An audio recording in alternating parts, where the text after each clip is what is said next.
The dormitory hallway reeked of bleach and endings. 22 years of life condensed into a canvas duffel bag that sagged against my hip, its worn strap cutting into my shoulder. May 15th, 2024. Graduation Day. The other students had cleared out 3 days ago, swept away by parents in SUVs who'd cried proud tears and promised home-cooked meals. I'd lingered because I had nowhere else to go.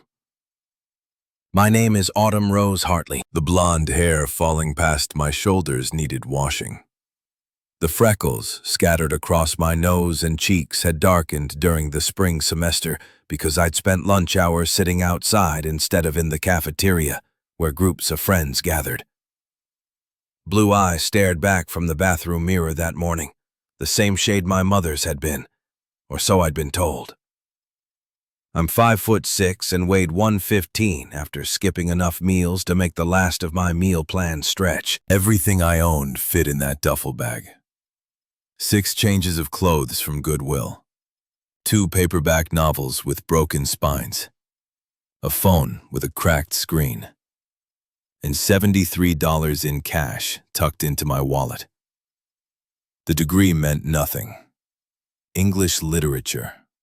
4 years of analyzing dead poets while living on financial aid and fear. $54,000 in student loans that would start demanding payment in 6 months. The letter had arrived last week. The one congratulating me on my achievement and reminding me that the grace period would end soon. I'd laughed until I'd cried, alone in a room stripped bare of everything but a mattress. The plan was simple because I had no other options. Greyhound to the city, find a hostel that rented beds by the week, apply to every coffee shop, bookstore, and warehouse within walking distance. Pray someone would hire a girl with soft hands and a useless degree. The desperation tasted metallic in my mouth. I was dragging the duffel toward the building's exit when my phone vibrated. Unknown number, local area code. Probably a spam call about my car's extended warranty. Except I'd never owned a car. I almost let it go to voicemail. Almost. Hello? Miss Hartley? Autumn Rose Hartley? The voice belonged to an older man, professional, the kind that pronounced every syllable. Speaking. My name is Richard Holloway. I'm an attorney. I handled the estate of Ruth Adelaide Hartley. The name meant nothing. I'd stopped walking, the duffel's weight suddenly irrelevant. I don't know anyone by that name. She was your grandmother. Maternal grandmother. She passed away 6 months ago. The hallway tilted. I'd never had a grandmother. My mother died when I was 10 in a car accident that the social worker had explained in a voice thick with practiced sympathy. No father listed on my birth certificate. No family willing to take me. 12 years bouncing between 18 different foster homes. Each one a temporary stop before the state found another placement. I'd aged out at 18, and college had been my escape, funded by scholarships and loans I'd never be able to repay. I don't understand. My mother died 12 years ago. There was no family. Your grandmother spent considerable time trying to locate you, Miss Hartley. The foster care system moved you frequently, and by the time she tracked one address, you'd been relocated. She never stopped searching. When she passed, she left specific instructions that you be contacted upon your graduation from college. My legs wouldn't hold me. I slid down against the wall, the duffel forgotten. She knew about me? She knew everything about you. And she left you property. 5 acres in Sterling County, upstate New York. There's a structure on the land, a Quonset hut and an attached greenhouse. It's not much, but it's yours. Can you come to my office this afternoon? I had $73 and no reason to stay. The address he gave me was downtown, 4 miles away. I'd walked farther on less sleep. His office occupied the third floor of a building that had been elegant in a previous century. The elevator clanked and groaned. The hallway smelled of old paper and furniture polish. Richard Holloway stood when I entered. A man in his late 60s with silver hair and glasses that magnified kind eyes. His suit had been expensive once. "Thank you for coming, Miss Hartley. Please, sit." The chair creaked under my weight. He slid a thick manila envelope across the desk. My name was written on it in blue ink, the handwriting looping and careful. The sight of it made my throat close. "Your grandmother was very specific in her will. The property was to be held in trust until you completed a 4-year degree or reached age 25, whichever came first. She wanted you educated and legally adult before taking possession." I couldn't touch the envelope. It felt like touching something holy. She never met me? She tried. For 22 years, she tried. The system worked against her. By the time she found one of your foster placements, you'd been moved. She kept every address, every attempt. It's all documented. He opened a file folder and showed me pages of addresses. I recognized some of them. The Henderson place in Albany, where the foster father had smelled like whiskey. The group home in Syracuse, where we'd slept 6 to a room. The couple in Rochester who'd meant well but had 3 kids of their own and no space for a damaged girl. Why didn't she petition the court? She tried multiple times, but she was in her 60s by then, living alone on a limited income in a rural area. The state deemed her unsuitable. Age discrimination, essentially, though they called it ensuring the child's best interests. The bitterness in his voice suggested he'd argued that case and lost. Inside the envelope, you'll find the deed to the property, now transferred to your name. Property tax records.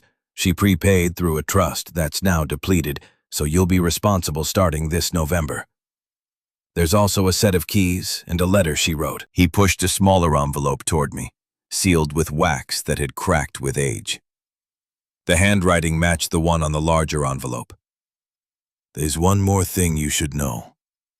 A development company has made several inquiries about purchasing the land. Stone Ridge Holdings. Their CEO, Marcus Brennan, contacted me 3 times in the past year. The most recent offer was $300,000. The number didn't feel real. I could pay off my loans, live for years without working. Start over somewhere far from here. It's your decision entirely, Miss Hartley. But I think you should see the property before you decide. Here." He handed me a bus schedule and $300 bills from his own wallet. "For the ticket and supplies. Consider it a loan if you must, though I'd prefer to call it investment in your grandmother's legacy. I took the money because I had to. Because $73 wouldn't get me to Sterling County and back. Because some small part of me needed to see what a woman I'd never met had thought worth leaving me." The Greyhound station smelled like diesel and desperation. I bought a one-way ticket and a bottle of water, then sat on a plastic bench watching the minutes tick toward departure. The sealed letter felt heavy in my jacket pocket. I couldn't open it here, surrounded by strangers and fluorescent lights. It deserved better. The bus rolled north through landscape that shifted with each mile. City blocks gave way to suburbs with their identical houses and manicured lawns. Then strip malls and gas stations, the commercial sprawl that had consumed so much of upstate New York. Finally, trees. Miles of them, pressing close to the highway, their spring leaves bright green against darker trunks. I was the only passenger who got off at Sterling Crossing. The bus stop wasn't a station, just a weathered sign planted beside a 2-lane road. A gas station sat across the street, its pumps ancient enough to have mechanical number wheels. A convenience store shared the building, its windows plastered with faded advertisements for beer and lottery tickets. I needed directions. The woman behind the counter looked at me with the particular suspicion small towns reserve for strangers. She was maybe 50, overweight, her hair dyed an improbable shade of red. "Help you?" "I'm looking for Old Mill Road, the Hartley property." Her expression shifted to something softer. Surprise, maybe. Recognition.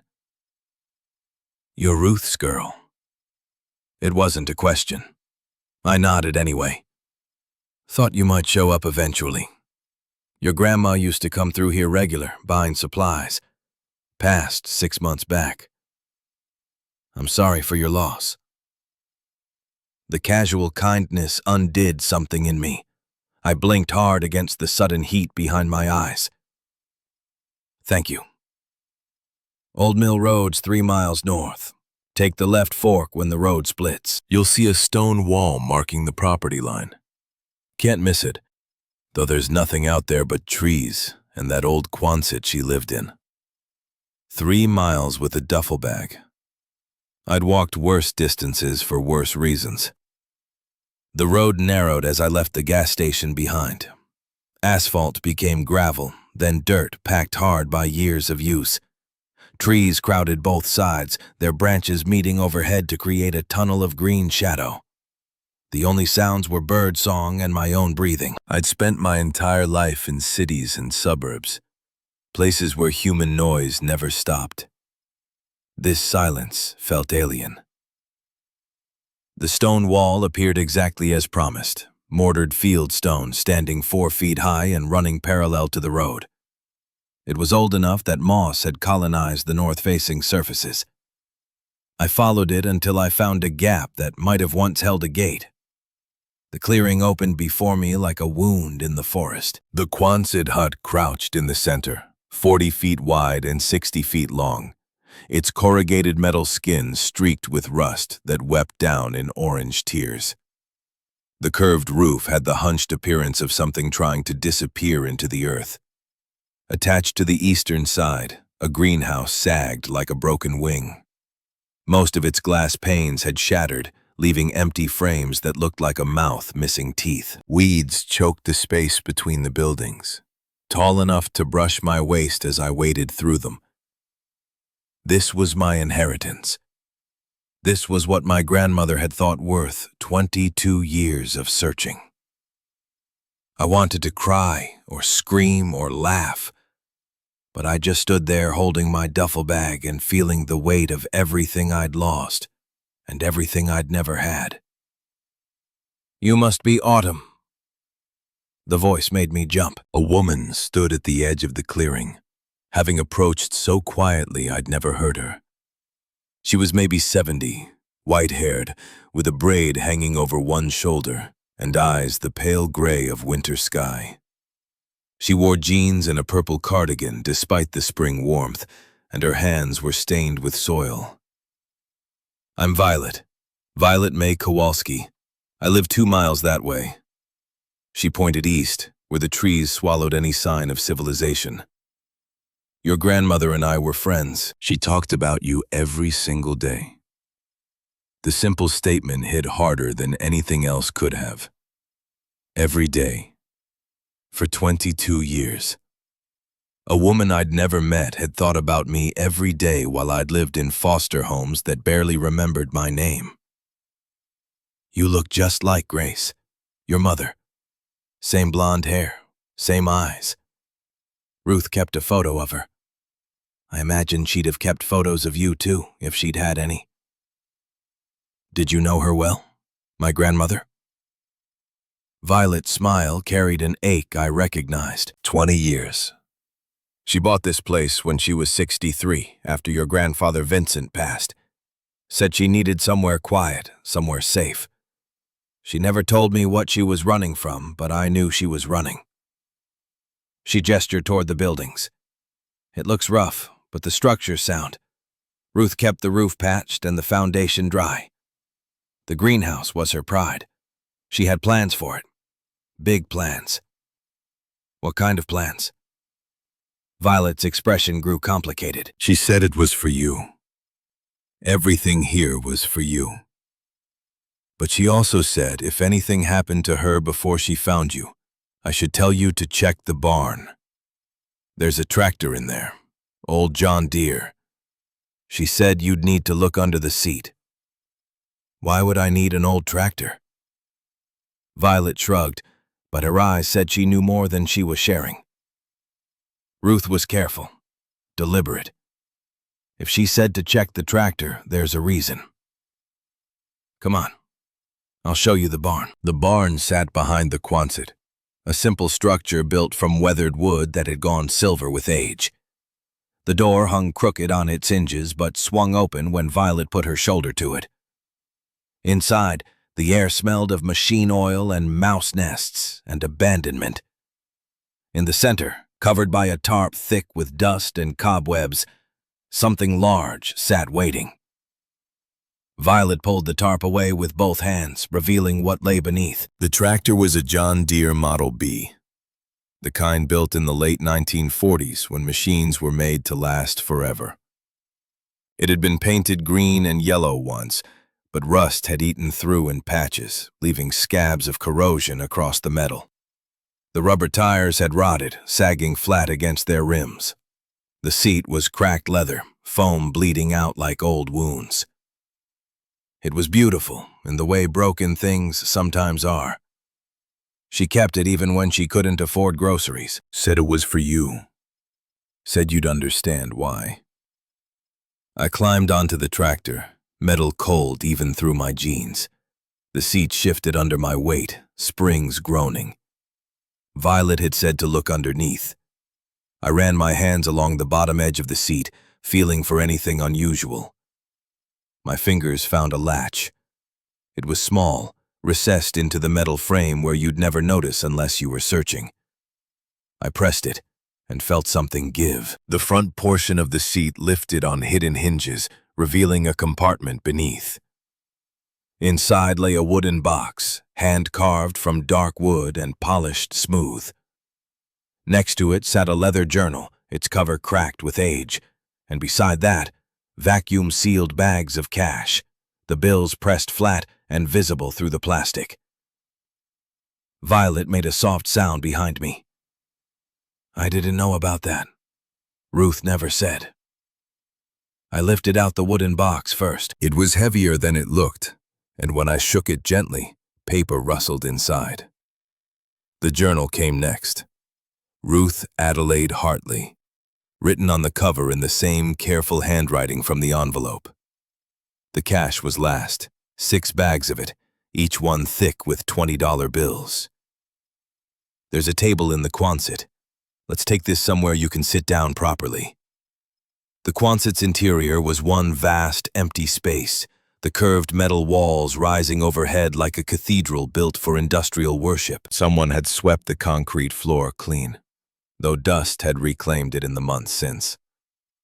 A folding table and 2 chairs sat near the entrance, positioned to catch light from the open door. I set the wooden box on the table and just stared at it. Violet stood beside me, her hand on my shoulder. I'll leave you to this. It's private. But I'm 2 miles east when you need me, and you will need me. Autumn, your grandmother loved you more than anything in this world. Whatever you find in that box, remember that. She left before I could thank her, the barn door creaking shut behind her. I was alone with my inheritance. The wooden box had a simple clasp, no lock. I opened it. Inside were letters, hundreds of them, each in a white envelope with careful handwriting addressing them to me at different addresses. Every single one bore a stamp in red ink, "Return to sender." No forwarding address available. Moved, no forwarding information. Addressee unknown. I pulled one out at random.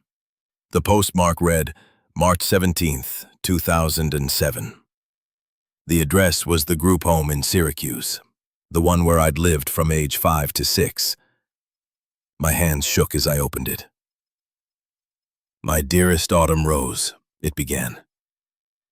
You are 5 years old today. I saw you once, when you were 3 weeks old, before they took you away from your mother. You had the tiniest fingers I'd ever seen, and you gripped my thumb so hard. I told you then that I would find you. I'm still trying. Grace is gone now. They say she was unfit, that she couldn't take care of you.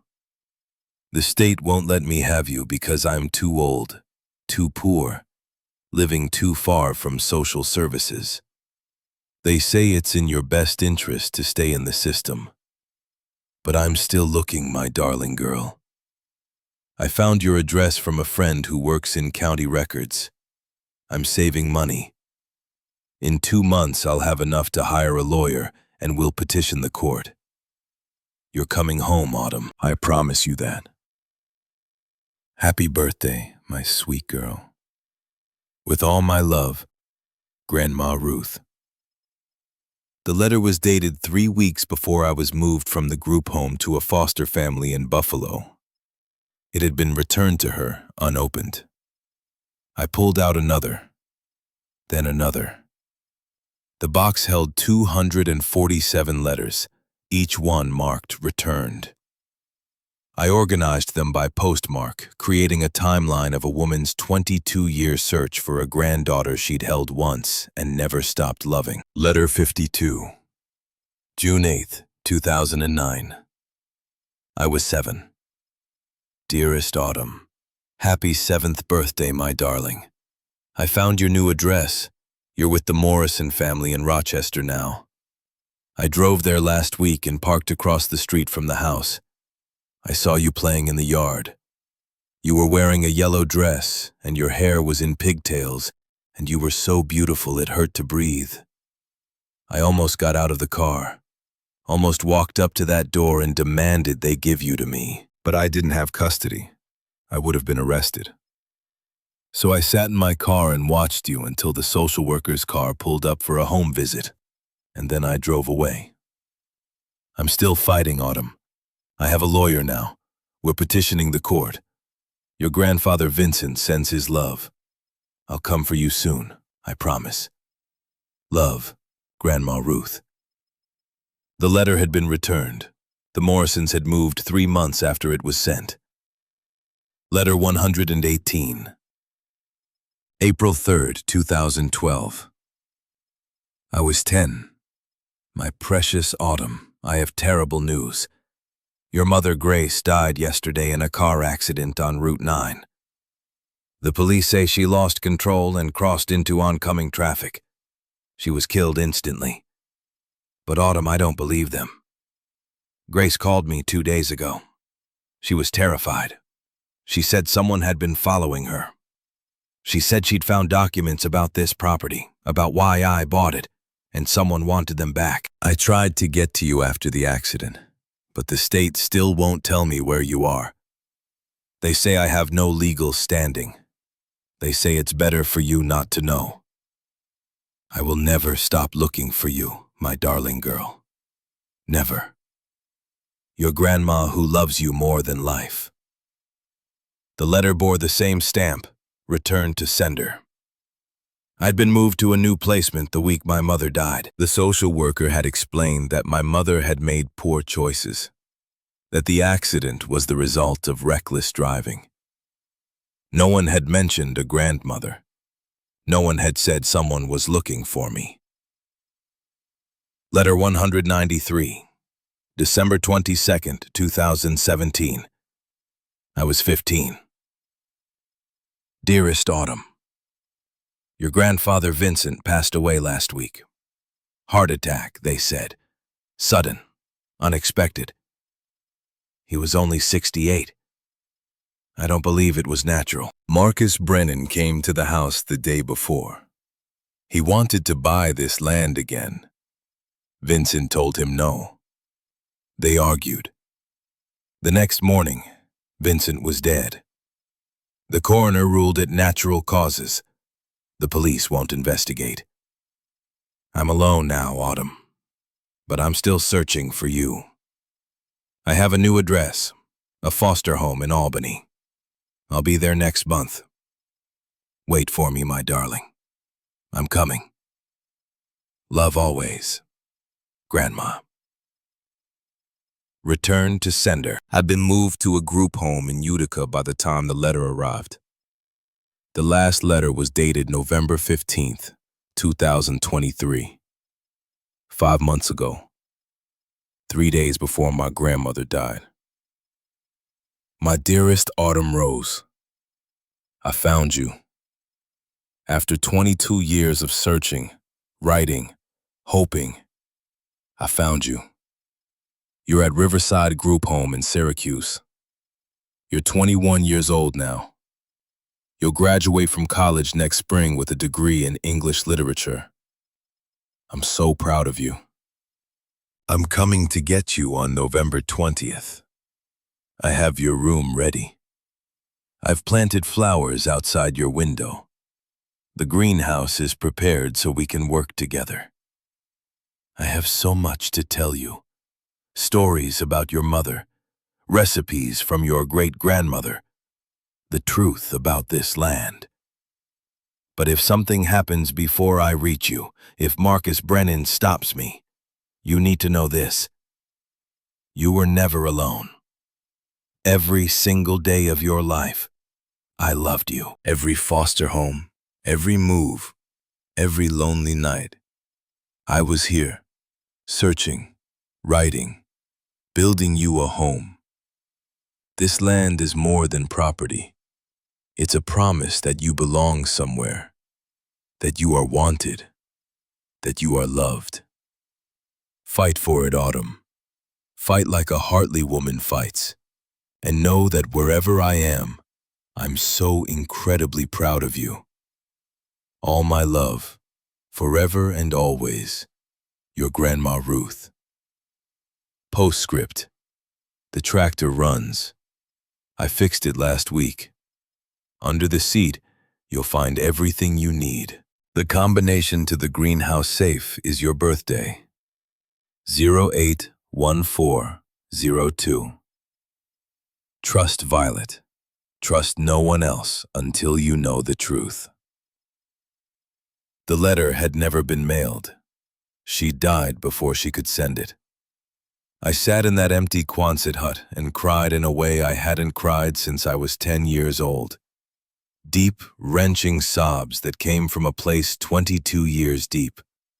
I cried for the grandmother who'd searched and never found me. I cried for the mother I barely remembered. I cried for the little girl who'd bounced between 18 homes and never knew someone was looking. But mostly I cried because I wasn't alone anymore. The sun was setting when I finally stopped. Orange light slanted through the open door, painting the concrete floor in shades of amber.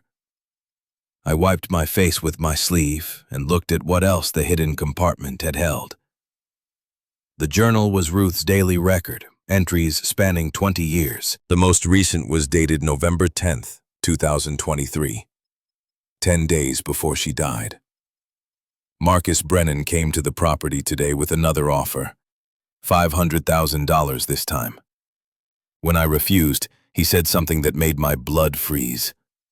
Your daughter refused too. Look what happened to her. I asked him directly, did you kill Grace? Did you cut her brake lines? He smiled and said, accidents happen to stubborn women, Ruth. You should be careful driving in winter. The roads get so icy. Except I don't drive in winter. I haven't left this property in 3 years. He knows that. He's going to kill me. Just like he killed Grace. Just like he killed Vincent with that poisoned coffee. I know it now with certainty. I'm recording this because when they find my body and rule it an accident, Autumn will need to know the truth. The greenhouse safe has all the evidence. Police reports, photos, recordings, everything. If my granddaughter reads this, run, Autumn. Sell the land and run. Marcus Brennan will kill you too. The entry ended there. The next page was blank. I counted the vacuum-sealed bags of cash. $6,500 in 20s and 50s. A fortune to me. Not enough to run from whatever my grandmother had run from. The land deed and business plan were rolled together, bound with a rubber band that had grown brittle with age. I spread them on the table. The deed was straightforward. 5 acres in Sterling County, New York, transferred from Ruth Adelaide Hartley to Autumn Rose Hartley, free and clear. Property taxes were $340 annually, due each November. There was a note in Ruth's handwriting. Paid through trust until November 2024. After that, your responsibility. The business plan was typed on a manual typewriter, single-spaced, detailed.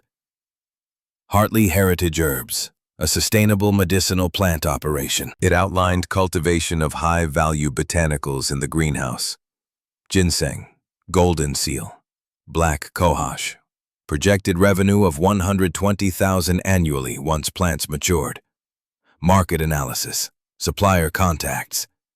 Everything needed to turn this abandoned property into a working farm. Ruth had planned it all. She'd seen years into a future she wouldn't live to witness. I gathered the letters carefully, returning them to their wooden box.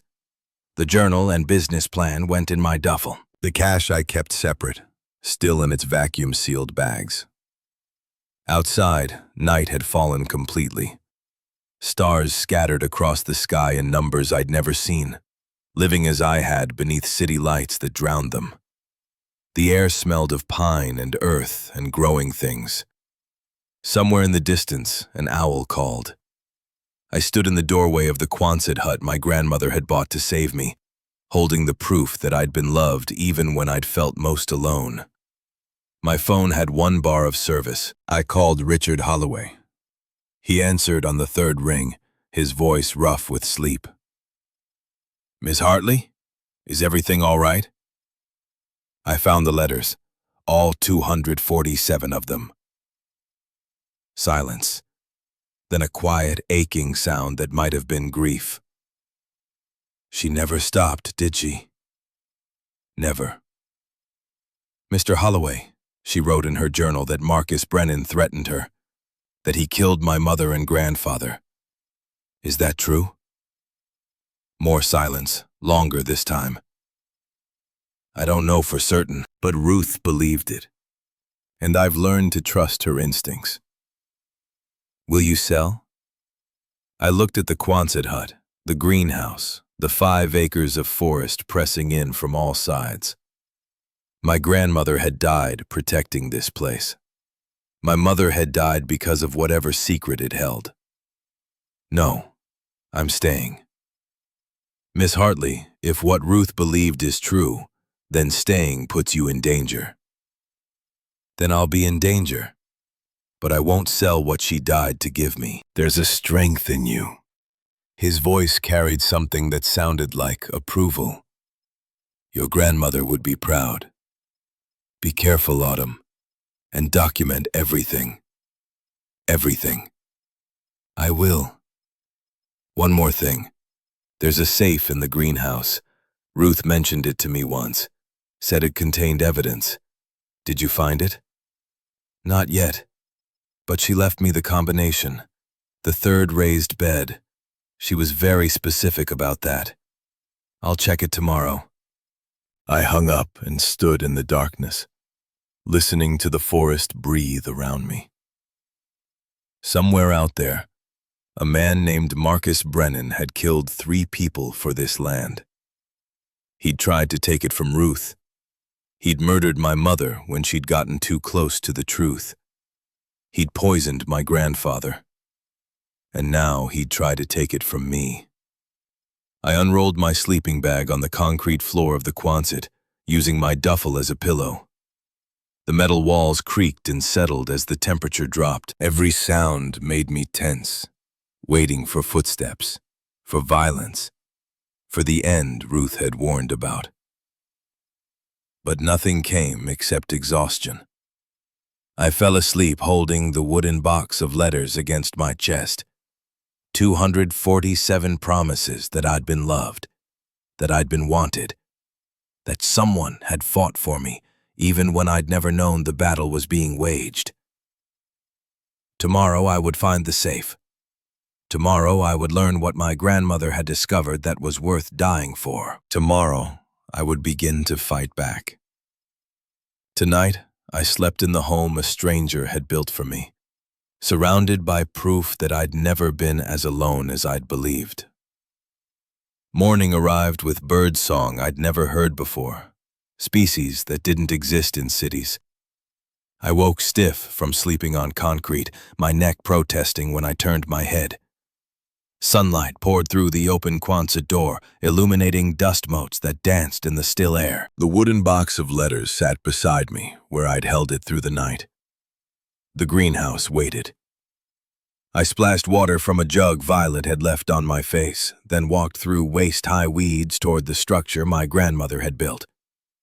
Glass crunched under my boots where shattered panes littered the ground. The wooden frame had weathered to silver gray, but the bones were solid. 6 raised beds ran the length of the interior, each one constructed from cedar planks that had resisted rot. The third bed sat in the middle section, distinguishable only by the number I'd have to count. I knelt beside it and began digging with my hands. The soil was rich and dark, the kind that spoke of careful preparation. 2 feet down, my fingers struck metal.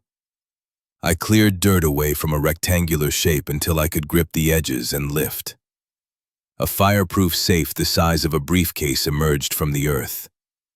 Dirt clung to its surfaces, but the metal showed no signs of corrosion. The combination lock was set into the front panel. 081402. My birthday. The lock clicked open. Inside, Ruth had organized everything with the precision of someone building a legal case. Police reports in plastic sleeves, photographs with timestamps, documents arranged chronologically, a cassette tape in a clear case. And at the bottom, death certificates that told a story written in bureaucratic language designed to hide murder. The first police report documented my mother's accident. April 2nd, 2012. Single vehicle collision on Route 9 at 11:37 p.m. Driver crossed the center line without apparent cause, struck oncoming truck head-on. Grace Eleanor Hartley pronounced dead at scene. Minor child passenger transported to hospital with concussion, released to state custody. Clipped to it was a handwritten note on mechanic's letterhead. Inspected brake lines per Mrs. R. Hartley's request, both front lines severed cleanly, consistent with cutting tool. Fluid completely drained. Vehicle would have had no stopping power. Advised Mrs. Hartley to contact police immediately. Signed, Thomas McKenna, McKenna's Auto Service. Stapled to that was a second police report dated 3 days later. Follow-up inspection of accident vehicle found no mechanical defects. Brake system intact and functional. Accident attributed to driver error. Case closed. The brake lines had been cut. Then someone had replaced them before the official inspection. Photographs showed my grandfather Vincent, a tall man with kind eyes and white hair, standing in front of this same Quonset hut. The next photo showed him in a hospital bed, his face gray, oxygen tubes running to his nose. The date stamp read December 15th, 2017. Ruth's handwriting on the back stated, taken 6 hours before he died. Doctors said massive heart attack. But Vincent had no history of heart disease. Blood work showed elevated potassium, consistent with oleander poisoning. Private lab confirmed. Police refused to investigate. A death certificate confirmed the official story. Vincent James Hartley, natural causes, cardiac arrest. More photographs documented Marcus Brennan, a man in his late 50s, silver-haired, wearing suits that cost more than most people earned in months. One photo caught him outside a restaurant with the police chief, both men laughing over drinks. Another showed him entering the county assessor's office. A third captured him shaking hands with executives from Adirondack Water Company. The timestamp only 2 weeks before Vincent died. The geological survey was buried deeper. Sterling County Aquifer Assessment, commissioned by the State Department of Environmental Conservation in 2010. My grandmother's property sat directly above an underground water source estimated to hold 15 billion gallons. Market value for water rights in the region? Somewhere between $50 and $80 million. Ruth had highlighted a section in yellow. Property owner retains all subsurface rights, including water, minerals, and natural gas. Rights cannot be severed from surface ownership without owner's consent. Marcus Brennan couldn't access the water without owning the land. The cassette tape rested in my palm, light as a promise. I had no way to play it here, but Ruth's label read, November 10th, 2023, Brennan Confession. Weisye on recording. Her final death certificate completed the collection. Ruth Adelaide Hartley, accidental death, gas leak explosion, November 18, 2023. The fire marshal's report described a catastrophic failure of the propane system leading to explosion and fire. Victim died of smoke inhalation before flames reached her. Except the utility company records showed something different. Service disconnected at owner's request, March 2019. Property converted to all-electric heating and cooking. No active gas service at time of death. Someone had planted propane tanks and rigged them to explode. I sat in the greenhouse surrounded by evidence of 3 murders, holding proof that wouldn't stand up in any court. Everything was circumstantial, suggestive, insufficient. Ruth had known it. That's why she tried to record Brennan's confession. The sound of an engine broke the morning quiet. I shoved the safe's contents back inside and buried it quickly, packing dirt over the metal. By the time I emerged from the greenhouse, a black Mercedes sedan was pulling into the clearing, its pristine paint and chrome trim absurdly out of place against the backdrop of rust and weeds. Marcus Brennan stepped out, wearing a charcoal suit and Italian shoes that had never touched dirt before. His smile belonged to a man accustomed to getting what he wanted. "Miss Hartley, I hoped I might find you here." His voice carried the practiced warmth of someone who'd learned to fake sincerity. He extended a hand I didn't take. "I'm Marcus Brennan. I knew your grandmother well. I'm very sorry for your loss." "Are you?" It wasn't a question. His smile flickered, but held. Ruth was a remarkable woman. Stubborn, but I admired that about her. She and I had many conversations about this property over the years. Conversations where you threatened her? His eyes went flat for half a second before the warmth returned. "I don't know where you got that impression. I made several legitimate offers to purchase the land, fair market value, all of them. Ruth declined, which was her right. I respected her decision.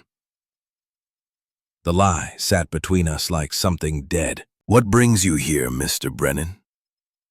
"Courtesy, primarily. I wanted to introduce myself to the new owner, and to extend the same offer I made to your grandmother.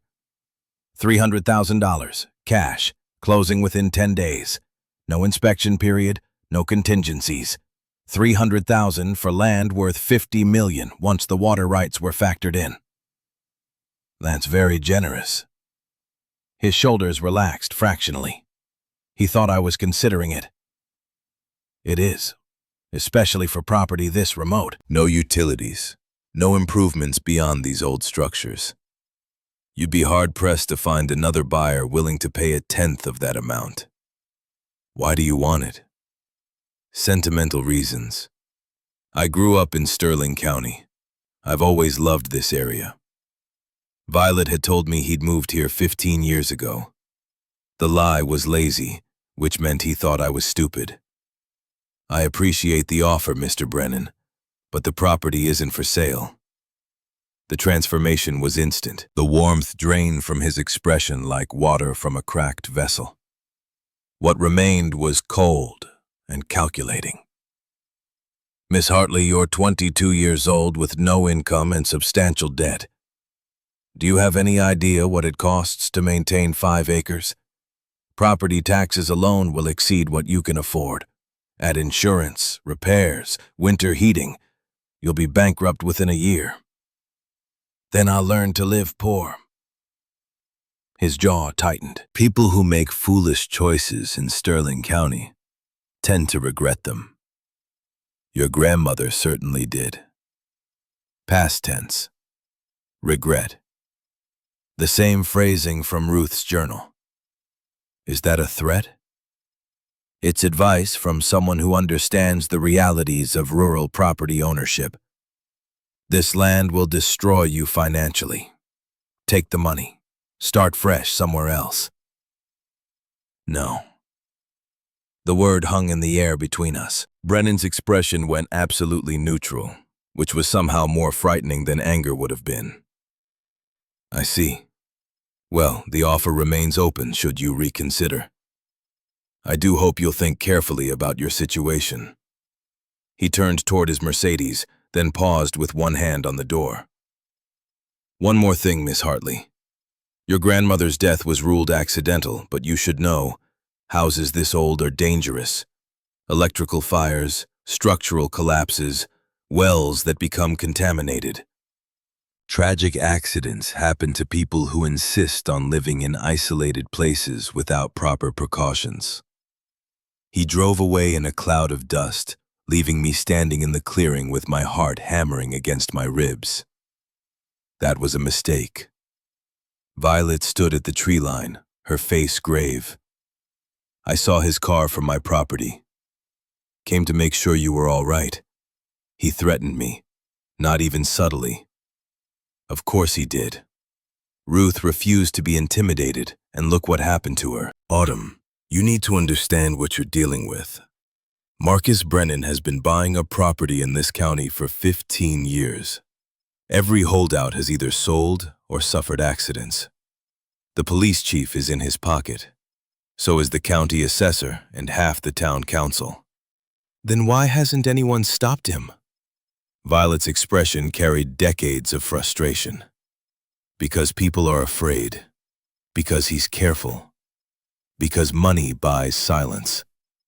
But Ruth wasn't silent. She gathered evidence for years. Did you find the safe? I found it. Then you know. He killed your mother, your grandfather, your grandmother, and he'll kill you too if you stay. I looked at the Quonset hut, the greenhouse, the 5 acres my grandmother had died protecting. I'm not leaving.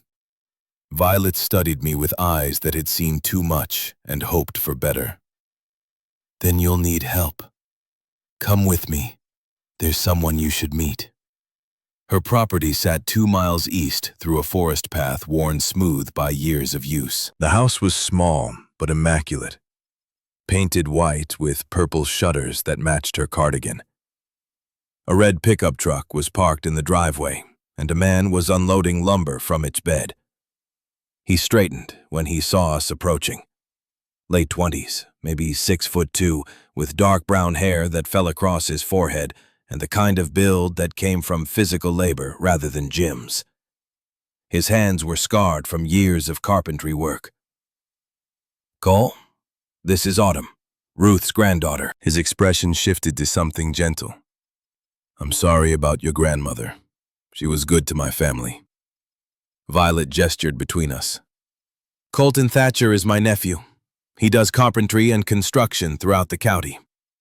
Cole, Autumn inherited the Hartley place, the Quonset, and the greenhouse, and 5 acres of forest, and apparently a death sentence from Marcus Brennan.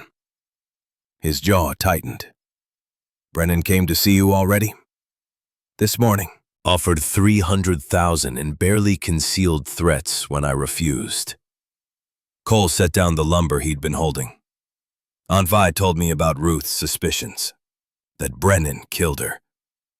I didn't want to believe it, but after what happened to Tom McKenna, the mechanic who examined my mother's car, Cole nodded.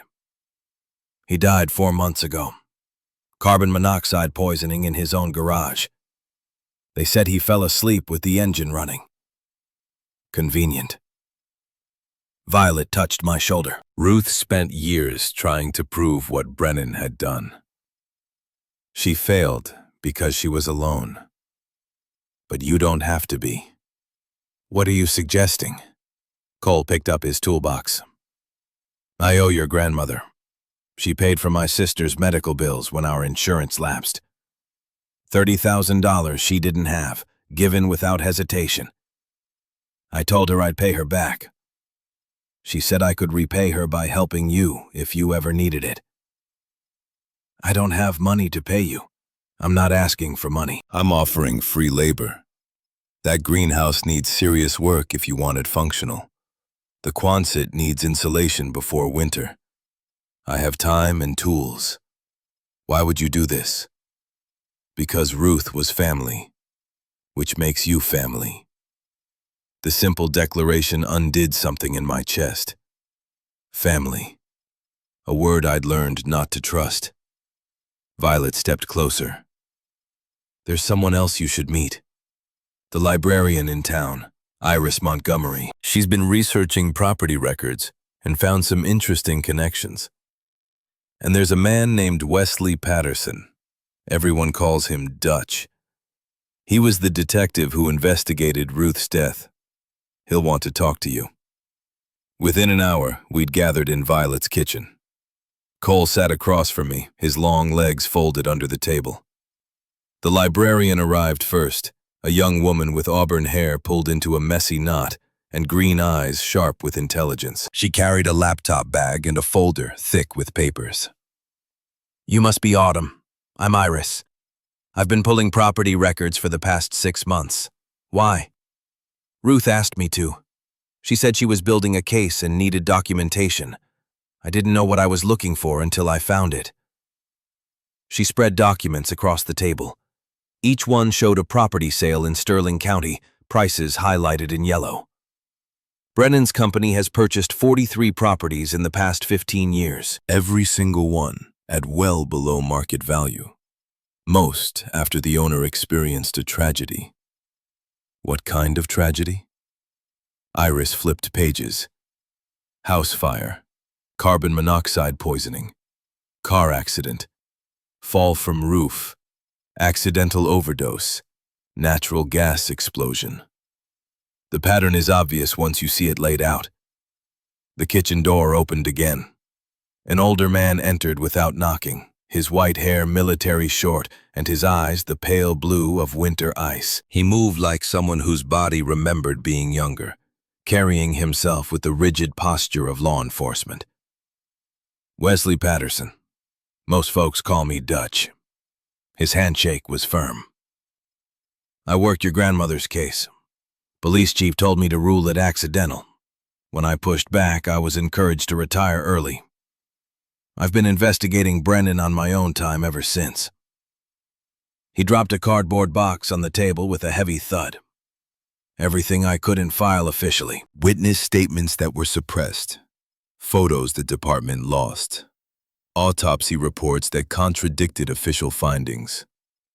He pulled out files, spreading them beside Iris's documents. Your mother, Grace. Mechanic confirmed cut brake lines. Official inspection 3 days later found no defects. Someone replaced the lines between examinations. Your grandfather, Vincent. Private toxicology showed oleander poisoning. Official autopsy listed natural causes. Medical examiner retired to Florida 3 weeks later with a new house he couldn't possibly afford. Your grandmother, Ruth. Died in gas explosion. Utility records show no active gas service. Fire marshal's report describes propane tanks found at scene, but Ruth had been all electric for 4 years.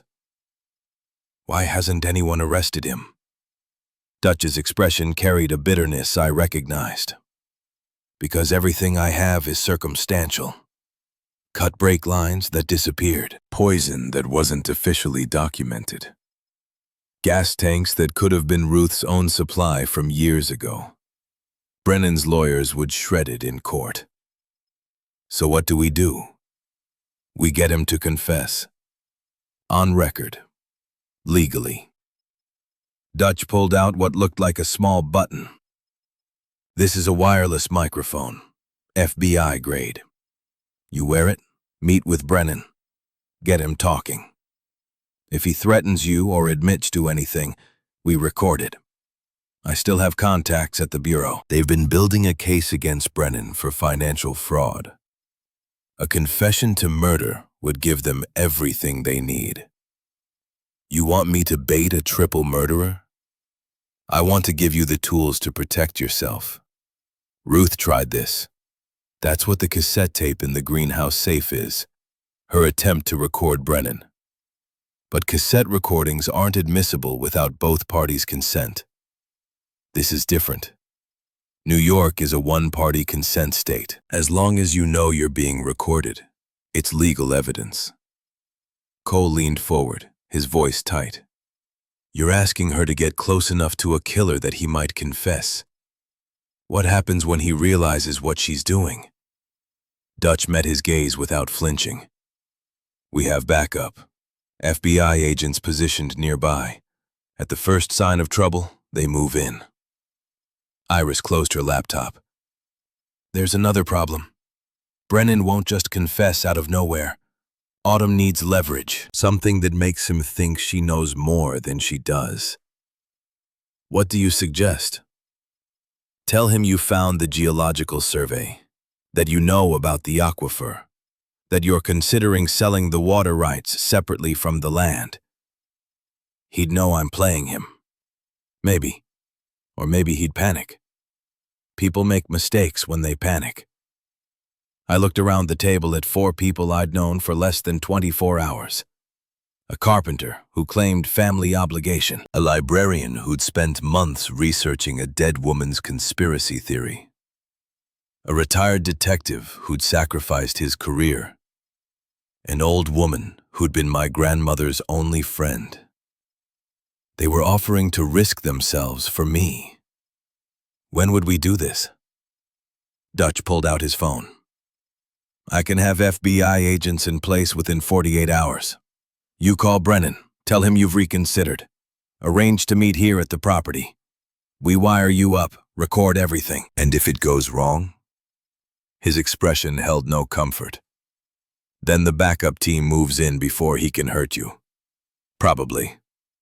Probably wasn't certainty, but certainty didn't exist in a world where men murdered 3 people for water rights. Cole's voice cut through my thoughts. You don't have to do this. There are other ways to fight. Like what? Living in fear until he manufactures an accident? Running away and letting him win? His jaw worked, but he didn't argue. Iris touched my hand. For what it's worth, Ruth would be proud of you. Ruth died trying this. Ruth died before she could finish what she started. You can finish it. I called Marcus Brennan from Violet's landline. He answered on the second ring. Mr. Brennan, this is Autumn Hartley. I've been thinking about your offer. Warmth flooded his voice. I'm so pleased to hear that. Have you reconsidered? I found something in the greenhouse, a geological survey. Did you know there's an aquifer under the property? Silence stretched for 3 heartbeats. I'm aware of the water table in that area, yes. The survey estimates it at $50 million in water rights. Your offer of $300,000 seems low. More silence. Then a careful response. Water rights are complex. Extracting and selling water requires extensive permitting, infrastructure investment. The property's value doesn't simply transfer to water value. But it's my property, my water. Which is why I'd like to discuss this in person. Would tomorrow work? I could come to the property at noon. I'll be there. I hung up before he could say more. Dutch was already setting up equipment, connecting the wireless microphone to a receiver that would transmit to FBI recording devices. Cole paced the kitchen, his hands clenching and unclenching. Iris typed rapidly on her laptop, documenting everything. Violet just watched me with eyes that had seen Ruth make the same choice. Tomorrow at noon, Marcus Brennan would come to the property that had cost 3 lives. I would wear a wire and pray that the 4th death wouldn't be mine. The next morning arrived gray and heavy with the promise of rain. Dutch had positioned FBI agents in the woods surrounding my property, 2 teams of 2 people each. They wore civilian clothes and carried weapons I tried not to think about. The recording equipment was tested 3 times. The microphone attached to my bra with adhesive that pulled at my skin. Dutch adjusted it carefully, his hands professional and impersonal.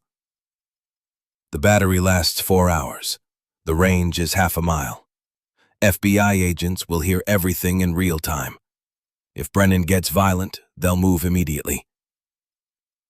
Cole stood by the greenhouse, visible from the clearing but far enough to seem uninvolved.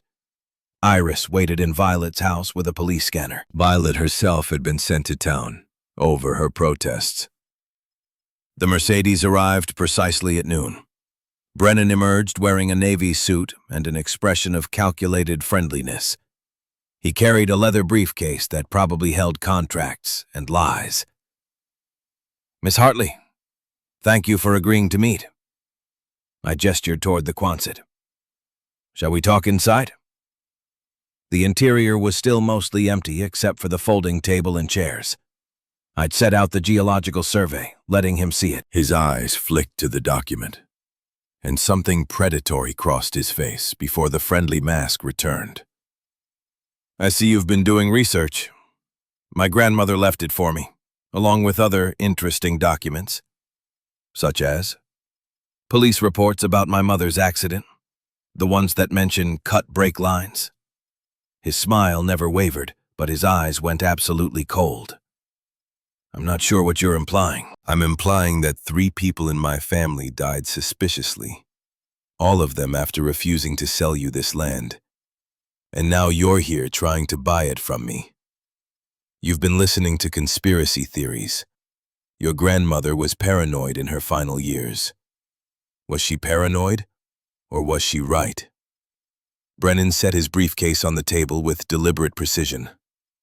"Let me be direct, Miss Hartley. You're 22 years old, alone, with no resources and significant debt. You're playing a dangerous game based on the delusions of a bitter old woman." Ruth wasn't delusional. His mask slipped further. Ruth was an obstacle.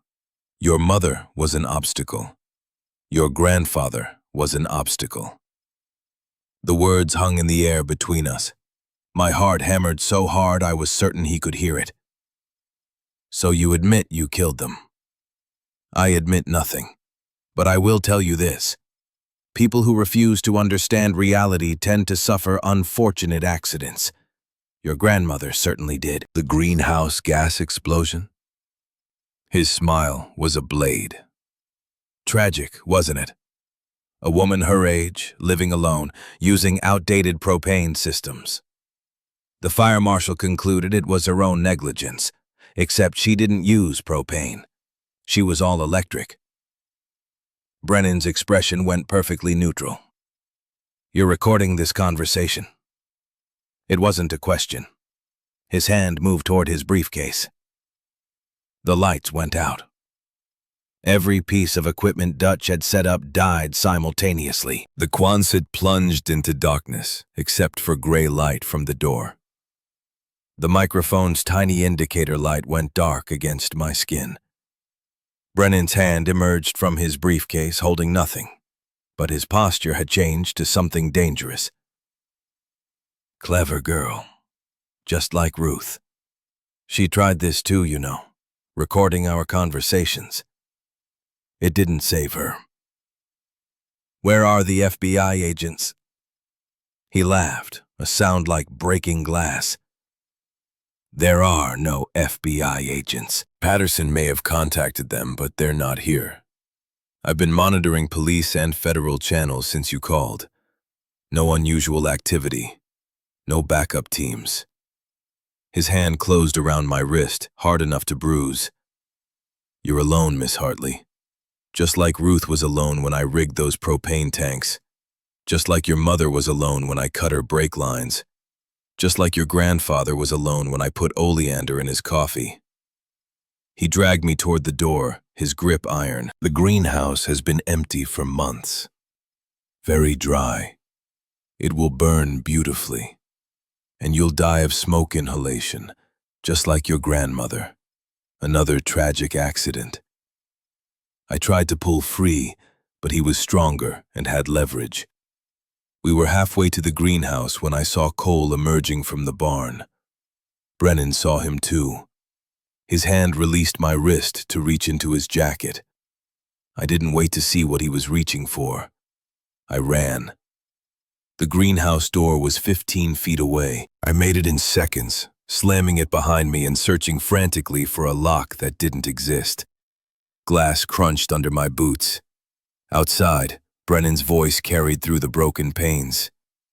Your carpenter friend won't help you. I have a gun, and I will use it if he interferes. I heard Cole's voice, distant and tense, but couldn't make out words. Then the smell hit me. Gasoline. Brennan was pouring it around the greenhouse foundation. I searched for another exit, but the only door faced the clearing where Brennan stood. Windows lined the walls, but they were too high to reach without something to climb on. Smoke began seeping through gaps in the foundation. Not smoke. Fumes. The gasoline was evaporating in the afternoon heat. A lighter clicked. Brennan's voice carried through the glass. Goodbye, Miss Hartley. Give my regards to Ruth.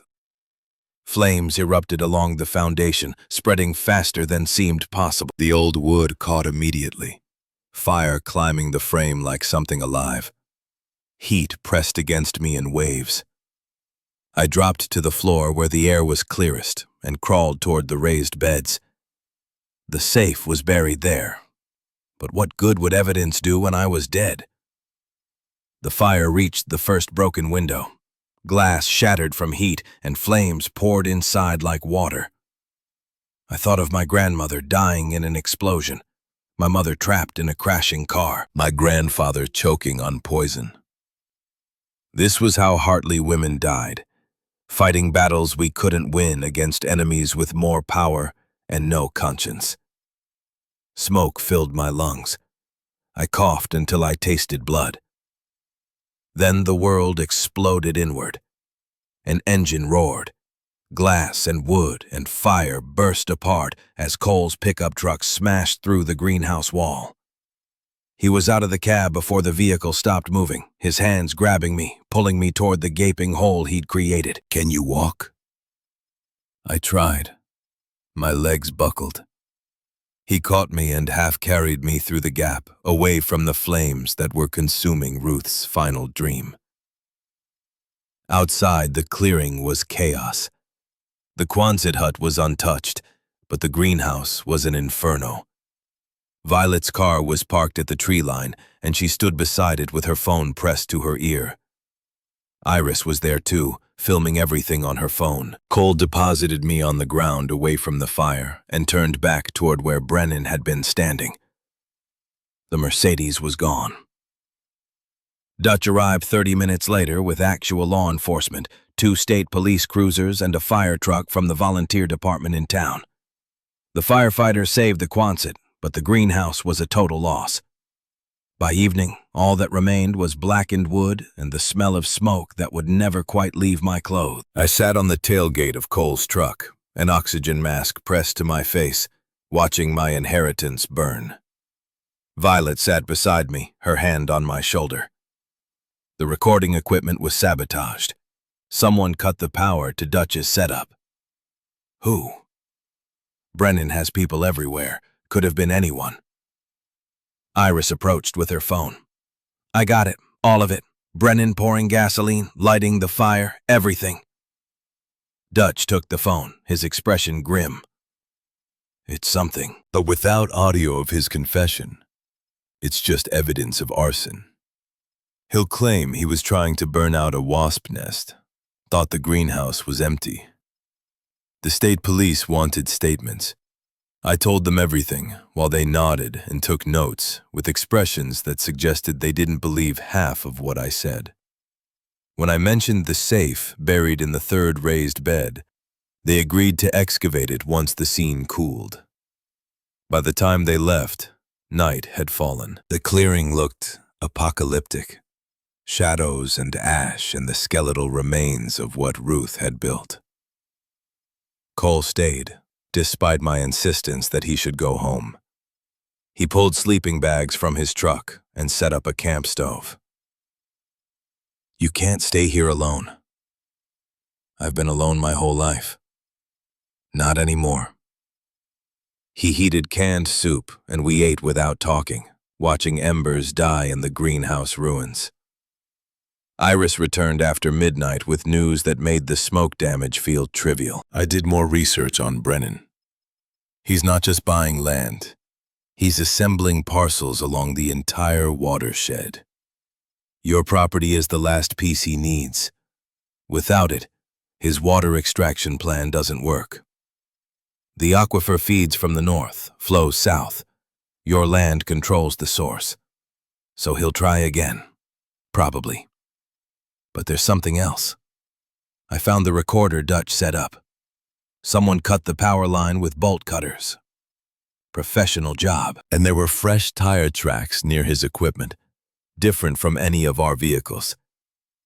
Brennan had backup too. We'd both been running operations, and his had been more thorough. Cole banked the stove and spread sleeping bags near the Quonset entrance. "Get some rest. Tomorrow we figure out how to fight back." I lay in the darkness, listening to the forest breathe and Cole steady breathing beside me. Somewhere out there, Marcus Brennan was planning his next move. He tried threats. He tried murder. All I had was evidence that wouldn't convict him and allies who'd risked themselves to save me. But Ruth had fought for 22 years with less. Grace had died rather than surrender. Vincent had stood against a killer knowing the cost. I was a Hartley woman. We didn't quit. We didn't run. Even when the odds were impossible and the enemy had already won every battle. I fell asleep, planning war. Morning arrived with the smell of ash. I woke on the concrete floor of the Quonset, my lungs still raw from smoke, to find Cole already awake and surveying the damage in daylight. The greenhouse was a blackened skeleton, charred beams pointing at the sky like accusatory fingers. Everything Ruth had prepared for me was gone. Violet arrived with coffee in a thermos and news that felt worse than the fire. The state police called. They excavated the safe from the third raised bed. It was empty. Impossible. I saw the contents yesterday. Someone got there first, probably overnight while the scene was still cooling. Professional job. They knew exactly where to dig. Brennan. Of course, Brennan. He'd orchestrated everything else. Dutch drove up 10 minutes later, his face carved from stone. The FBI won't touch it. Without the physical evidence and with the recording equipment sabotaged, all we have is Iris's cell phone video showing a man pouring gasoline. Brennan's lawyers will claim he was burning brush, thought the greenhouse was abandoned. I watched my mother's murder investigation disappear. My grandfather's poisoning become unprovable. My grandmother's evidence turned to ash and memory. So he wins. Dutch gripped my shoulder hard enough to hurt. Not if we find another way. There is no other way. The police won't help. The FBI won't help. He has the money and the connections and the willingness to kill anyone who threatens him. Cole appeared in the Quonset doorway, his clothes still reeking of smoke from yesterday's rescue. Then we make him think he's won. We make him believe you're giving up. What good does that do? Gives us time to build a real case. Iris found something last night. Financial records showing wire transfers from Brennan's company to the police chief's daughter's college fund. It's not murder, but it's corruption. If we can get federal attention on the financial crimes, They might look deeper. Brennan tried to kill me yesterday. Time isn't something I have. Violet poured coffee into a chipped mug and pressed it into my hands. Which is why you're not staying here. You're coming to my house until we figure this out. Running won't stop him. No, but making him think you're broken might. You're 22, traumatized, your inheritance just burned. Call him. Tell him you're ready to sell. The idea tasted like surrender. He'll know it's a trap. Probably. But what choice does he have? If you're offering to sell, he has to respond. And if he thinks he's won, he might get careless. I called from Violet's landline, my voice engineered to sound defeated. Mr. Brennan, this is Autumn Hartley. His warmth was immediate and poisonous. Miss Hartley, I heard about the terrible fire. I'm so sorry. I'm sure you are. I want to accept your offer. $300,000 for the property. Silence stretched while he calculated. That's very wise. However, given the fire damage, I'll need to reassess the value. The greenhouse was a significant structure. I'm afraid the offer will need to be adjusted to $200,000. Fury made my hands shake, but I forced my voice to stay flat. Fine. $200,000. Excellent. I can have contracts drawn up by tomorrow. We can meet at my office. No, here, at the property, tomorrow at noon. After what happened, wouldn't you prefer neutral ground? I want to sign it on the land for my grandmother. His pause suggested he was weighing the emotional manipulation against the risk. Of course. Tomorrow at noon. Bring identification. I hung up and looked at the faces around Violet's kitchen table. Now what? Now we pray the FBI decides to show up this time.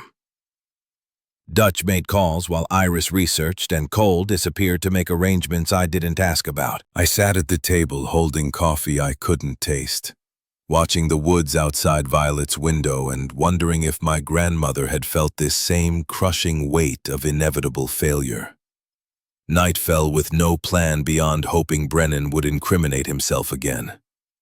I slept poorly on Violet's couch, waking every hour to check that the doors were locked and no Mercedes was parked outside. The next morning, Dutch arrived with a woman I'd never met. This is Special Agent Catherine Walsh, FBI. She's been building a financial crimes case against Brennan for 18 months. Walsh was maybe 40, blonde hair pulled severely back, wearing a suit that screamed federal law enforcement. Her handshake was professional and skeptical. Mr. Patterson tells me you have evidence of multiple homicides. I had evidence. It was stolen after Brennan burned my greenhouse. Convenient. The edge in her voice suggested she'd heard a lot of conspiracy theories from a lot of desperate people. Dutch laid out photos on the table. All copies from his personal files, police reports with inconsistencies highlighted, death certificates, witness statements that had never been officially filed. Walsh examined them with an expression that never shifted from neutral. This is all circumstantial, and most of it was never entered into evidence, which makes it inadmissible. What about the wire transfers? Iris found payments from Brennan's company to the police chief. Walsh's eyes flickered with interest. That's more promising. Public corruption falls under federal jurisdiction. If we can prove systematic bribery, it opens doors to investigate everything else. Brennan is meeting me here at noon. He thinks I'm signing over the property. And you want us to arrest him? I want you to be ready if he confesses to murder again. Walsh checked her watch. I'll position a team in the area. But Miss Hartley, understand, we can't arrest someone based on hoping they confess. We need actual crimes we can prove.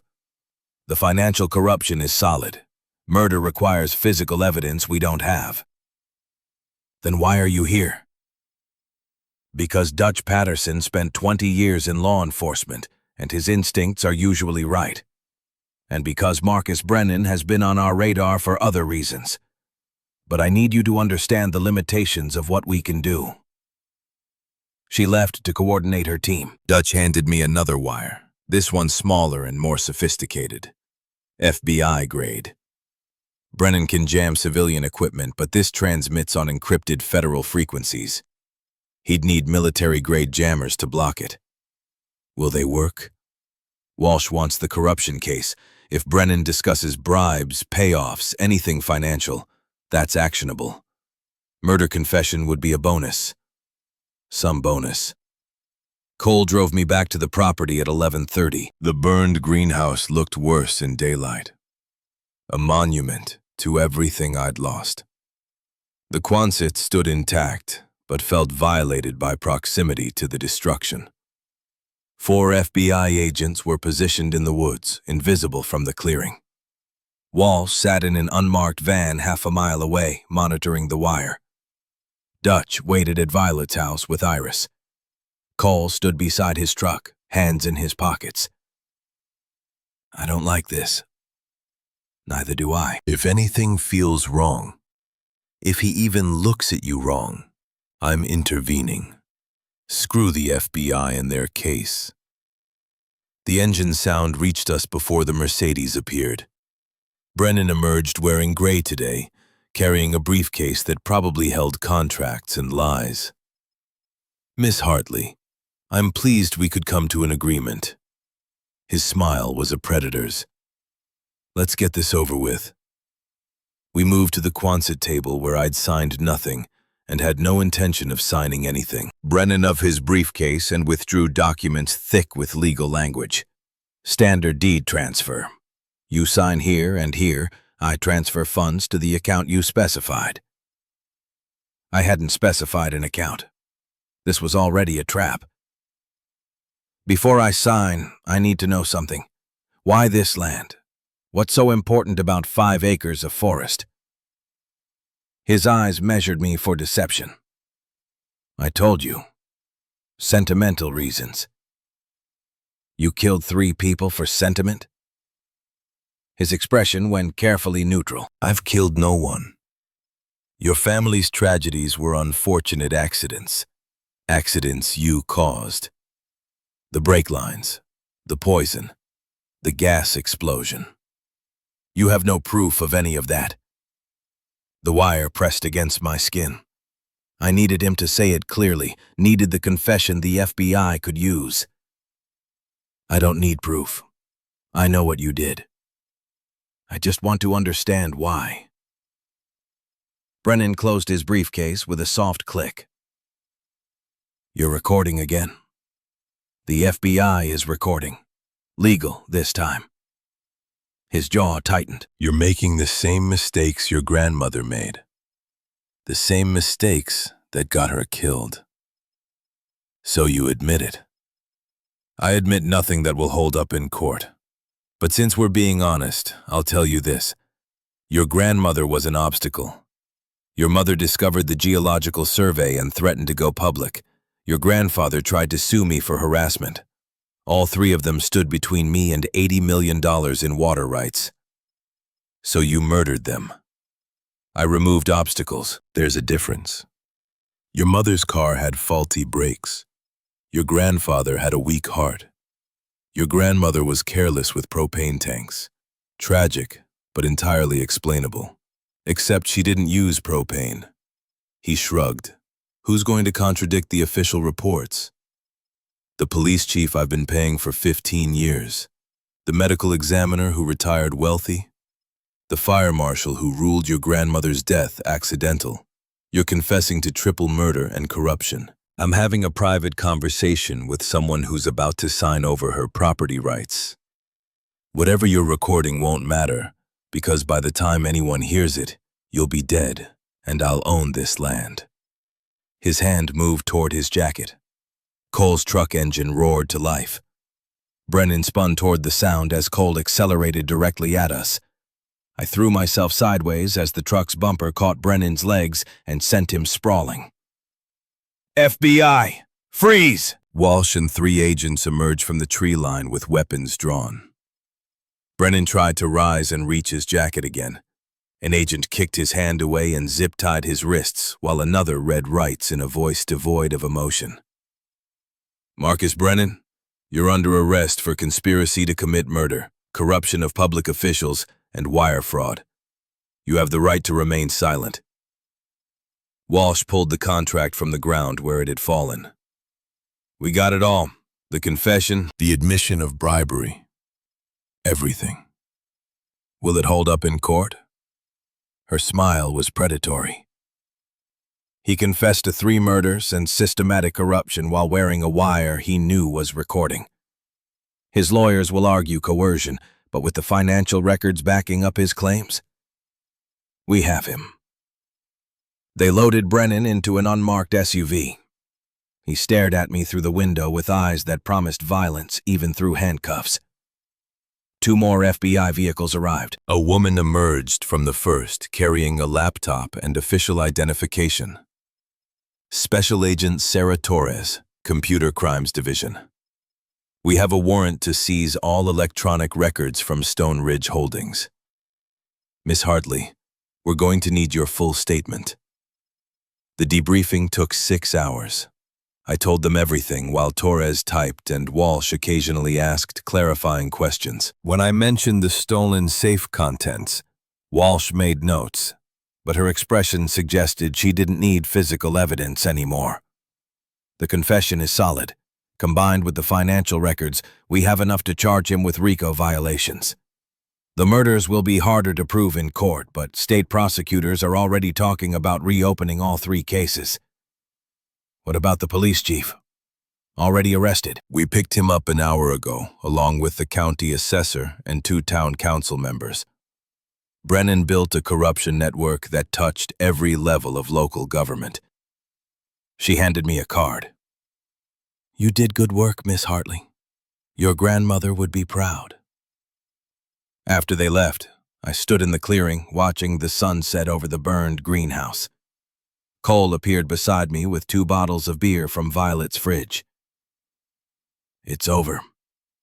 The trial hasn't even started. But the fighting is over. You can breathe now. I took the beer but couldn't drink it. My hands were shaking too hard.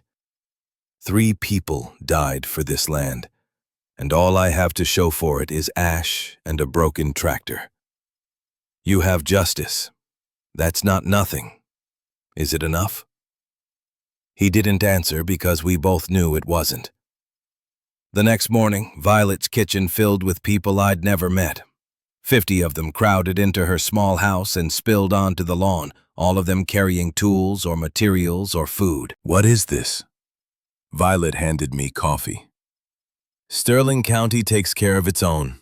Your grandmother helped half these people at one time or another. Now they're helping you. An older man approached, weathered face and carpenter's hands. Ruth paid for my daughter's cancer treatment when our insurance lapsed. $30,000 she didn't have. I told her I'd pay her back. She said I could repay her by helping you when you needed it. A woman with gray hair stepped forward. Ruth bought groceries for my family every week for 2 years after my husband died. Never asked for thanks. Never mentioned it to anyone. Story after story poured out. Ruth had lived quietly, helping people in ways they never forgot. And now they were here to rebuild what Brennan had destroyed. By noon, the clearing was organized chaos. Cole directed the construction teams with the ease of someone who'd done this before. They'd salvaged what they could from the burned greenhouse and brought new materials. Glass panes, cedar lumber, irrigation supplies. Iris arrived with her laptop. The GoFundMe I started last night has raised $127,000. You started a GoFundMe? Sterling County Against Corruption. Your story went viral. 2,400 donors from across the country. Comments like, "For Ruth. Justice for the Hartley women. Brennan won't win." The money felt surreal. Yesterday, I'd been ready to sign away everything. Today, I had more resources than I'd ever imagined. What do I do with it? Rebuild. Pay back the people helping you. Invest in the property. Make it what Ruth wanted it to be. By evening, the greenhouse frame was up. By the end of the week, glass panes were installed and raised beds were rebuilt with cedar that would last decades. The Quonset got insulation and a proper heating system. Someone donated a used wood stove that Cole installed with hands that seemed to know exactly what they were doing. I worked alongside people whose names I was still learning, my hands blistering and then callousing, my body growing stronger from physical labor. Cole worked beside me, never far, his presence steady. One night he stayed late after everyone else had left, helping the organized tools in the barn where the old John Deere sat waiting. I should fix that tractor. Ruth said it runs. I can help. Restoration is just carpentry with metal. We worked in comfortable silence, cleaning decades of grime from engine parts. His shoulder brushed mine as we leaned over the engine block. Why are you really doing this? All of this? Because Ruth was family. Because you're family now. We barely know each other. Time doesn't determine family. Choice does.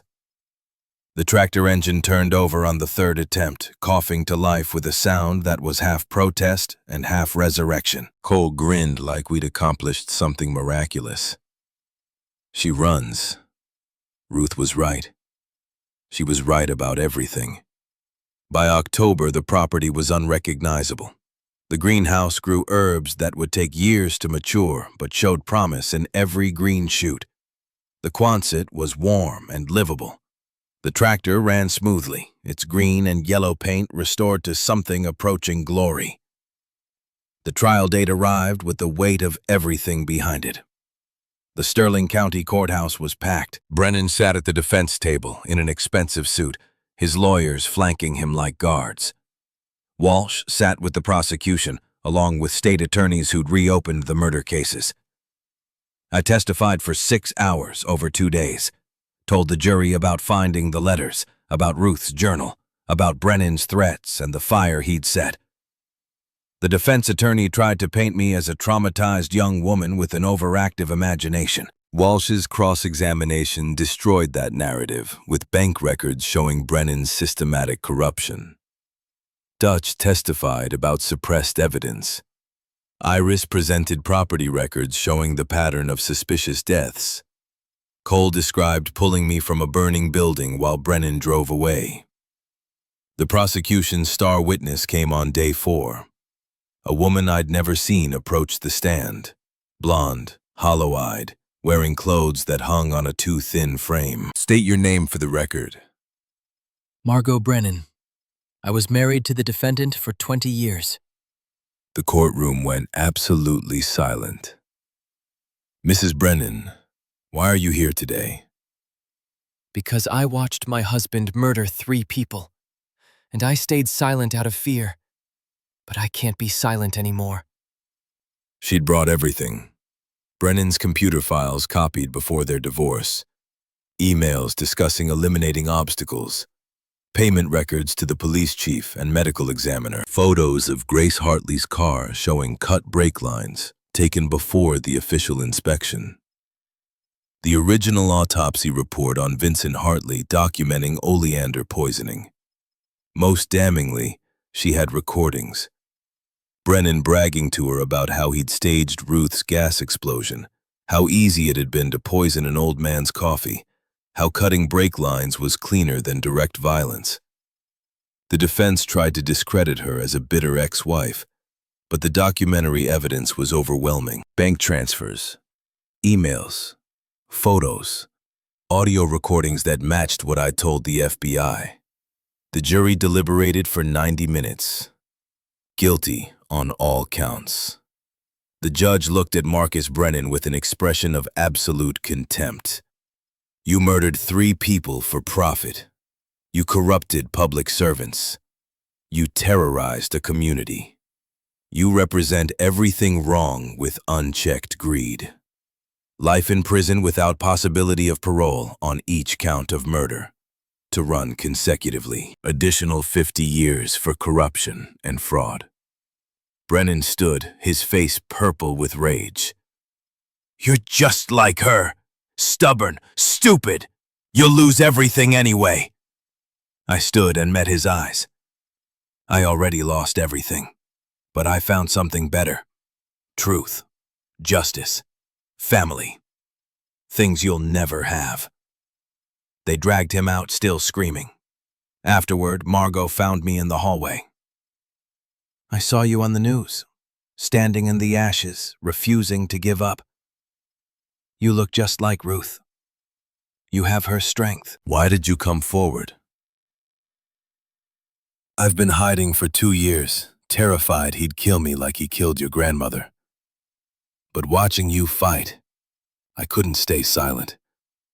He killed your family. He almost killed you. If I didn't speak now, I'd be complicit. She'd lost 20 years to an abusive marriage with a murderer. She'd found courage in my grandmother's legacy. Thank you. No, thank you for finishing what Ruth started. Winter came to Sterling County with snow that blanketed the property in white silence. Cole and I worked side by side, winterizing the greenhouse, insulating the Quonset, preparing for months of cold. Somewhere in the quiet work, we'd become something more than allies. He kissed me for the first time in the barn, surrounded by tools and the smell of machine oil from the restored tractor. His hands were gentle, and when he pulled back, he was smiling. I've wanted to do that since the day I pulled you out of the fire. Why didn't you? Didn't seem right when you were fighting for your life. But you're safe now, so I'm asking, would you want to try this? Us. I kissed him again as answer. 5 years passed in seasons of growth. The herbs matured, the business grew. Hartley Heritage Farm became known across the region for medicinal botanicals grown with care and sold with integrity. Revenue reached $140,000 annually. I hired 2 employees and taught workshops on sustainable agriculture. Cole and I married in a small ceremony in the clearing, Violet officiating and Iris standing as my maid of honor. Dutch walked me down an aisle of wildflowers because I had no father and he'd become something close. Our daughter was born on a spring morning when the greenhouse was full of new growth. Ruth Grace Hartley Thatcher. Named for the women who'd fought so I could have this life. She had my blonde hair and Cole's brown eyes, and her great-grandmother's stubbornness. Today, I'm 27, standing in the rebuilt greenhouse with my daughter on my hip and soil under my fingernails. Ruth Grace is 18 months old, reaching for tomato plants and babbling in a language only she understands. The farm thrives. The Quonset is warm and full of life. The tractor runs perfectly, its restored paint gleaming. Cole's careful lettering on the side reading, Ruth's Legacy, in memory of the women who fought. The hidden compartment under the tractor seat now holds different treasures. Photos of my grandmother, my mother, my grandfather. The 247 letters that proved I was never alone. Our wedding photos. Ruth Grace's ultrasound image. Yesterday, while cleaning out the old barn, I found one more letter. Number 248. Ruth must have written it, but never mailed. Tucked behind a beam where it had waited 5 years. The envelope was addressed to me at Riverside Group Home, dated November 19th, 2023. The day before Ruth died. The day before she was supposed to come get me. I opened it with hands that remembered holding all the others. My dearest Autumn Rose, tomorrow I'm coming to get you. After 22 years of searching, writing, hoping, tomorrow you come home. I've cleaned your room, planted flowers outside your window, fixed up the greenhouse so we can work together. I have so much to tell you. Stories about your mother when she was your age, recipes from your great-grandmother, secrets about this land that's now yours. But if something happens, if Marcus Brennan stops me before I reach you, I need you to know this. You were never alone. Every single day of your life, I was loving you. Every foster home, every move, every lonely night, I was out here, searching, writing, building you a home. This land is more than dirt and metal. It's a promise. You belong somewhere. You are wanted. You are loved. Fight for it, my darling girl. Fight like a heartly woman. And know that wherever I am, I'm so incredibly proud of you. All my love, forever and always, your Grandma Ruth. Postscript. The tractor runs. I fixed it last week. It's waiting for you. I read the letter sitting on the tractor seat, the same seat where I'd found the first 247 letters 5 years ago. Ruth Grace played in the dirt beside me. Cole called from the greenhouse that the basil was ready for harvest. Violet's laughter floated from the cottage we'd built her on the property. Ruth had been right. The tractor did run. The farm had flourished. I belonged here in ways I'd never belonged anywhere. Marcus Brennan had taken 18 years from us. He'd murdered my grandmother, my mother, my grandfather. He'd stolen my childhood and tried to steal my future. But he couldn't take this. The land, the legacy, the love that survived death and grew stronger. I folded the letter carefully and placed it in the hidden compartment with all the others. Then I started the tractor, Ruth's tractor, now mine, soon to be my daughter's, and drove to the greenhouse where my family waited. Because Hartley women don't quit. We don't run. We plant seeds in scorched earth and watch them grow into forests. We turn ashes into inheritance. We transform murder into justice and loss into legacy. We take the broken pieces of what we're given and build something beautiful. The greenhouse was full of afternoon light, the kind that turns everything golden. Cole stood between the raised beds, holding Ruth Grace, showing her how the plants grew. Our daughter reached for the leaves with small hands that would someday tend this land. I joined them, Cole's arm coming around my shoulders, our daughter between us, babbling about green and grow and other words she was just learning. This was what my grandmother had died protecting. Not just land, not just water rights or property values, but possibility. The chance for a girl who'd never had a home to build one. The promise that love could reach across death and time and 12 years of foster care to say, you are wanted. You belong. You are never alone. Outside, the tractor sat waiting, green and yellow against the forest backdrop. Inside its hidden compartment, 248 letters testified to a love that refused to quit. I'd spent my whole life feeling abandoned.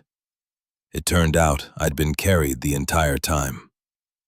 Somewhere, I believed, Ruth was watching the granddaughter she'd searched for grow herbs in the greenhouse she'd built, watching the land she'd protected become exactly what she'd dreamed, watching the legacy she'd fought for bloom into life. And I hoped she knew. I understood now. What she'd given me wasn't property. It was proof that some loves are stronger than death, that some fights are worth finishing even when you won't live to see the victory. She'd given me a home. I'd given her justice. We'd both given each other something more precious than either. The certainty that we'd been loved enough for someone to die fighting for our future. That night, after Ruth Grace was asleep and Cole was reading by the wood stove, I stood in the Quonset doorway, looking at the stars scattered across the black sky. The same stars my grandmother had watched from this same spot, planning and hoping and building. The land was quiet except for wind in the trees and the distant call of an owl. The greenhouse glowed with the security lights Cole had installed. The tractor sat in the barn like a promise kept. I'd arrived here with $73 and a duffel bag, homeless and alone and terrified. 5 years later, I had a farm, a family, a future built on foundations my grandmother had laid without ever knowing if I'd find them. Marcus Brennan had thought he could take it all. He'd murdered 3 people trying. But he'd underestimated what Hartley women were made of. We were built from stubborn love and impossible hope. We were forged in loss and tempered by survival. We didn't break. We didn't surrender. We planted seeds in ground soaked with our family's blood and grew gardens from grief. I closed the Quonset door against the night and went inside to my husband and daughter, to the home a stranger had built for me, to the life I'd fought for and won. Tomorrow I'd work the land, tend the herbs, teach Ruth Grace about the great-grandmothers she'd never meet, but whose love had made all of this possible. Tomorrow and all the days after, I'd live the life Ruth had died giving me. And every seed I planted would be a promise kept. Every harvest would be a victory earned. Every morning I woke in this place would be proof that love, stubborn, impossible, refusing to quit love, was stronger than any force that tried to destroy it. The last inheritance wasn't money or property. It was faith. Faith that I was worth fighting for. Faith that I belonged somewhere. Faith that even when I felt most alone, someone was searching, building, loving me across distance and time. I carried that faith now, and someday I'd pass it to my daughter, along with the land and the letters and the story of women who fought for what they loved and won.